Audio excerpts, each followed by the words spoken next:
gift Mubarak. Esa tira Mubarak. Hey, Mubekata boten si Sabar. حبيبتي انا اللي في كاتشو ديمه جيراتشو ديمه في تشاو ديمه هاي Boy, ابناني ورا تاب تاب شير شير قرا داولو كنا سرتا يقول على دين كان ساي نكمني حبيبتي منك اللي بالا انا يركض والله يا دينو في في جارة. ايه All by, ايه all يلي by. ناس كساو Gaboy debi Mubera. Kesa bari.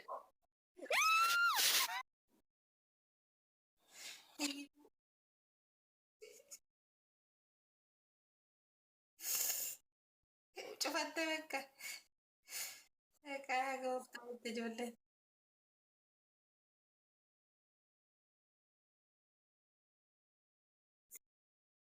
Ganni naasoftu mubee baay'eetti ergadhu. ijoollettiin dubaayis baqatte siifu ijoollettiin baqatte Maal baqatte boddu binutti kaasin. Wallahi jee. ijoolleen dubaay haguma sa'aatii akka galgalaa tetteenyatuma eegna inufan ishee Ani bakka kana booda dubbiin kiyya naa ba'ee jira bara. Obboleettiin ergumaas dhufte alhamdulillah.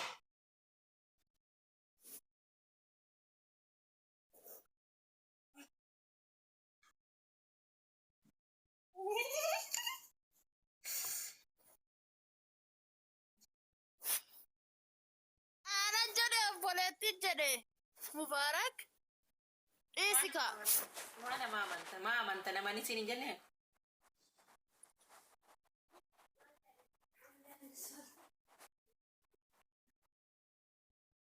ganni na dubbisi maaloo haadhoo koo eshi si dubbisa Ganni waa'ee kiyya itti mi mubaarak waa'ee kiyya hin beeku bara. Mana isaa malee koo waan alaa godhu hin beeku mee itti mime waa'ee kiyya waan uummata sirraa baxabbataa.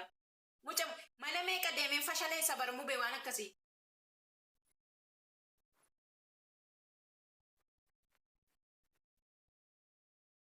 Akka.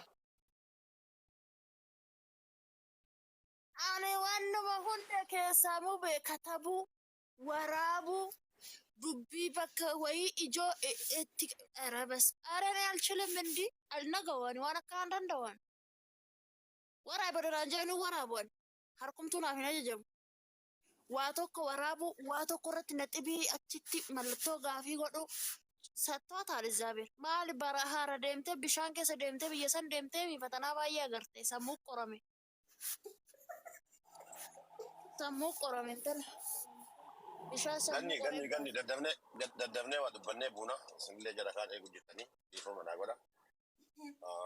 Hundi keessanuu galatooma ganniin illee siifan illee urga gaafa intaloo faannoo mubaarakii uddujana jantu tuulama osseenee waan kanatti hime isin caqasaa jirra.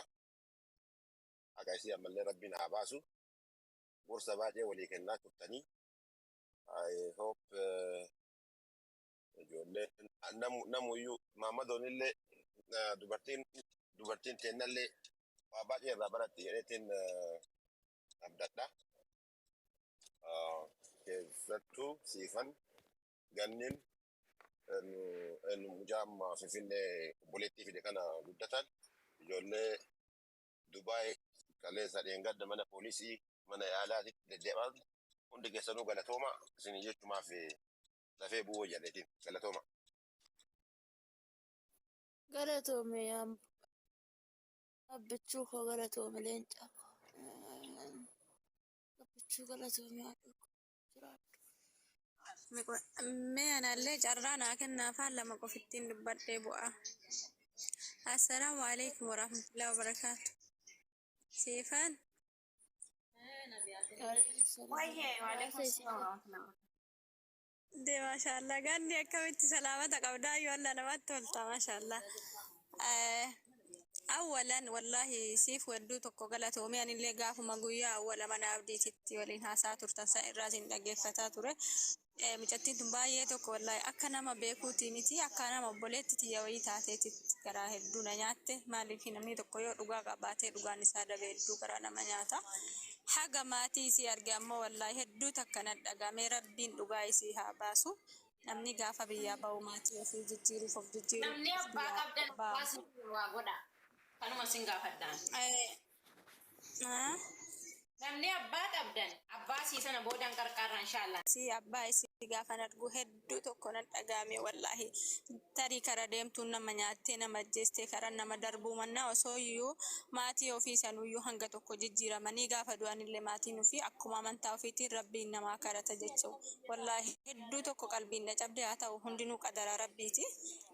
Isin martinuu wallaahi hedduu tokko siifaniin irraa kaasee haga ganniitittuu ulfaadhaa rabbiin dhugaa keessan hin balleessine obboleetti kenna wallaahi rabbiin dhugaa isii haa galchuu fi miskiina maatiin isinillee akkana yoo laalu maatii miskiina wayinatti fakkaata beettee namni tokko osoo jechuun haala yeroo kanattuu fayyadamee nama bilbila gaarii qabaatee bilbiluma kanattuu waa beekan ta'e akkasiin sobamaniin burjaajaan beettee maatii isii san birallee mucaa biyyarraa dhaabbataa rusan hedduu naa galatoomi wallaahi maqaa kan kee kaasuun xiqqoo na dhiba. Kanaaf jabaadhaa wallaahi rabbiin dhiiga isii haa baasu ulfaadhaa isin dhugaan keessan hin miliqin.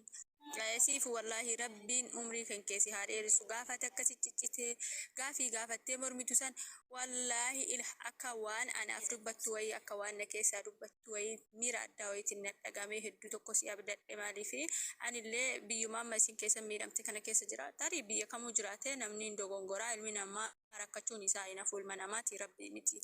Rabbii gaditti immoo namuma akkanaatitu nama dhaabbataa namoota kennan agartanii nama biyya kana keessa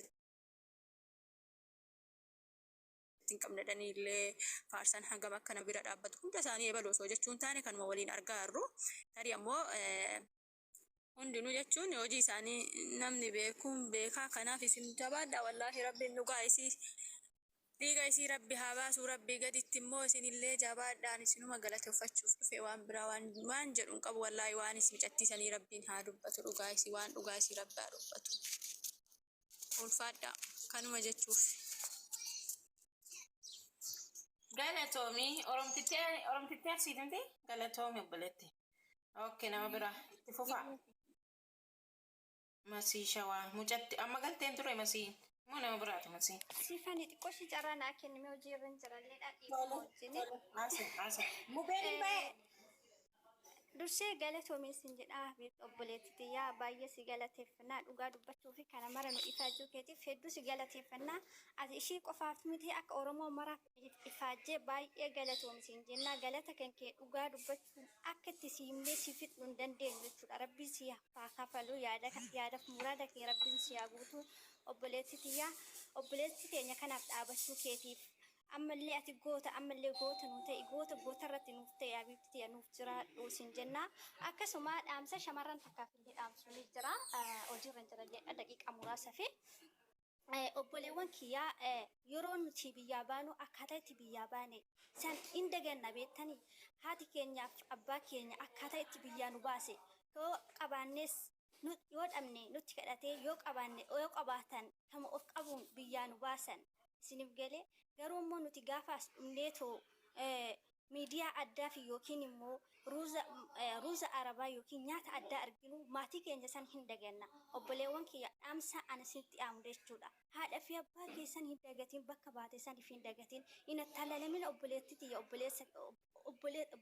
jechuudha dhiirri amma si attaallala waa hedduu